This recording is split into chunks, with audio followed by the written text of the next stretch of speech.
Hi, I'm Barry Farber, and this is Diamonds in the Rough, a program that takes ordinary people and takes a look at the extraordinary things they've done in their life. And it's also about adversity. People who've had adversity can share lessons of a lifetime that we can take home and use every day. And I'm pretty lucky today to actually have somebody here who's actually amazing. I'll tell you why. This individual is the world-renowned brain surgeon, pediatric neurosurgeon at Beth Israel Medical Center. I'll tell you something. Years ago, actually 18 months ago, he was at NYU Medical Center as the pediatric neurosurgeon there also. But let me tell you why I'm lucky. This is a doctor that years ago, I think it was almost 15, 16 years ago, other doctors would say, hey, what are you doing? This is a doctor that operated on children who had brain stems, spinal cord tumors, and that other doctors said, you're crazy. You cannot go in that region of the brain or that spinal cord and operate without massive harm. But he took a risk. He tried something because he could not take people saying, you know, my child only has 3 months to live from other doctors. He could not take that. He does not believe a child should have that kind of answer. So through his passion and enthusiasm, he took risks, and today is saving thousands of children's lives because of a new technique that's used globally, all over the world, to save these children's lives. And I'm telling you something, we're lucky, and you're going to hear something amazing in a moment about Dr. Fred Epstein, and thank you for coming with us. I appreciate it. My pleasure. You and I have something in common, actually. I had, in second grade, a learning disability. I mean, I would daydream a lot, and my parents did some work, and I thought I was slow, but I think that actually helped me later on. Tell me, how did people there here see a brain surgeon, a world-renowned, how does he have a learning disability and do what he does? Look, first, I hate to blow the image of a brain surgeon, you know, had a learning disability. Yeah, I did. It's interesting. Mine, I remember back with the second grade, retrospectively, that I recognized I had it. And you know, Barry, and I think you and I probably share the same experience. We thought we were dumb. Right? Couldn't keep up with the other guys. I remember I couldn't do math, and I was tortured. I had trouble concentrating, probably some attention deficit problems. Hey, now we're sophisticated. Everything's got names.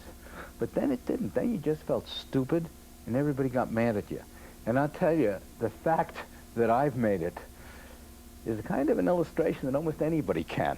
You had a major situation years ago where you were going to try operating on children with brainstem spinal cord tumors, and other doctors were saying you're nuts. Nobody did what you did, and that's why I was impressed the first time we got together. And tell me, what did you do to get, how did you do, let's say the first operation where you're trying that, where other doctors said you should not do, and what has happened because of that? How'd you get over that hump? Well, you know, it's hard to know. I tell you, one of the things also I think about life is its serendipity. I think we're all at the right place at the right time a few times in life. And I think, again, those of us that achieve success somehow recognize that we're in the right place and are willing to go for it, are willing to go out on the limb. And that's what happened. The type of tumors you're talking about, particularly at the junction where the brain joins the spinal cord, they're very rare tumors. They're very rare tumors. And what frustrated me about these tumors is I was taught that they can't be removed, that the only thing you can do is take a biopsy and maybe give some radiation therapy and extend life a bit, but the children would die. And what frustrated me is if we looked at the tumor under the microscope, it looked like a non-cancerous tumor. It was a benign tumor. And I kept saying to myself, there's something wrong, that if we have a tumor in one area of the brain, that it's fatal, yet if it occurs in another area of the brain, and children commonly get these tumors in the area we call the cerebellum, in the back of the head, it's benign and it can be cured. So I said, why? In one area is it incurable, and in the other area it's curable. And I kept saying, there's got to be something wrong. There's got to be a way to looking at this.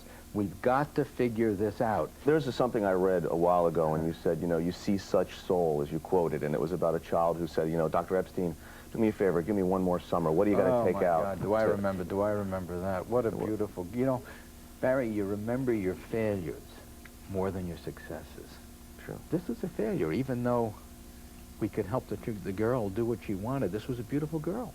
I'd operated on her 2 or 3 times for a cancerous brain tumor, which you can't cure with surgery.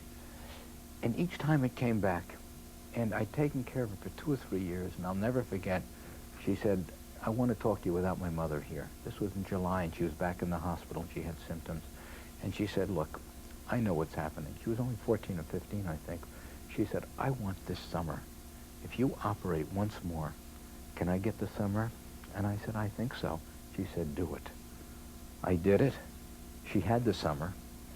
She wrote me a note. and she said how grateful she was and how much it meant to her and how much she loved me. It was wonderful. And she died in the fall.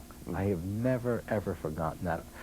You know, we remember what we couldn't do more than, you know, when you can do things, you take it for granted. You're supposed to do this. I could sit here and talk to you for hours. Every time you come on the show, you offer ideas that, you know, take a look at children, and in such a different way, and how our capabilities are so untapped. And I wanted to leave the viewers with a tip of the week, and there's two ideas. Number one, what you can do with your children, I think, at an early age to make a difference in the mind is the plasticity of the mind that you know that as a sponge by the age of 5, you can learn 5 languages fluently. They've proven that. And there's 2 things that I found out from not only Dr. Fred Epstein, Dr. Fred Plum, Cornell Medical Center, and other doctors with children, is that number one is read to them. And when this doctor told me at age 3 months, when my daughter was 3 months, he said, read to her constantly.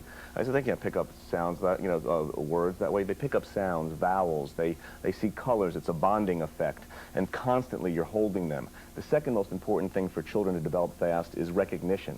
Once some child does something that, you know, that's our craving, no matter how old you are, is recognition. And a child sings a song for the first time, plays with blocks. He said, hold them, give them verbal recognition, hold them, give them physical recognition. And it's amazing how they shine after that. Just constant reading and recognition, 2 key points at a child at an early age, make a big difference. And I want to say, first of all, it's a pleasure. It's an honor to have you again. With Reader's Digest 2020, you're all over the place, and thank God it's for a good reason.